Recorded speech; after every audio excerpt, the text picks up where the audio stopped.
এভাবে আর কতদিন ফারিয়া? একদিন পর পর এক একটা ছেলের সাথে তুমি দেখা করতে আসো, প্রতিবারই তুমি আমাকেই নিয়ে আসো। তো আমি কি করব বলো?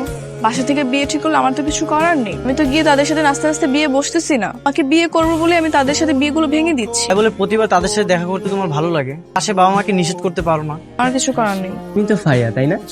হ্যাঁ, আপনি তাশরিফ? হ্যাঁ, বসেন। আচ্ছা, একটা কথা, আপনি কি আমাকে ছবিতে দেখেননি? যাই হোক, ছবি থেকে বাস্তবে মানুষ একটু অন্যরকমই লাগে। না, আমার তো আসলে বিশ্বাস করতে কষ্ট হচ্ছে যে আপনার সাথে আমার বিয়ে ঠিক হয়েছে। কেন বলুন তো? এর আগে যতগুলো ছেলে দেখা হয়েছিল তারা হয়তো এক একজন ভুঁড়িওয়ালা, না হলে টাক, বিভিন্ন ধরনের প্রবলেম। আপনি তো দেখছি পুরোই উল্টো। আমি অনার্সে পড়ি তো, আর হঠাৎ এইচএসসি পাশে একটা গভর্নমেন্ট জবের সার্কুলার পাই, সেখানে আবেদন করি, লাকিলি জবটা পেয়ে যাই। ও, এত সময় লাগলো যে? এর আগে তো এত সময় লাগেনি, কাহিনী কি?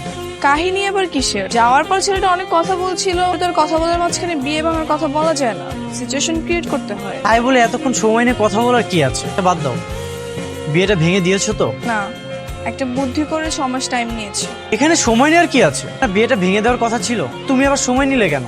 এভাবে বারবার বিয়ে ভাঙানোর যে কত বড় ঝামেলা তুমি কি সেটা বুঝো? তাই আমি সময় নিয়েছি।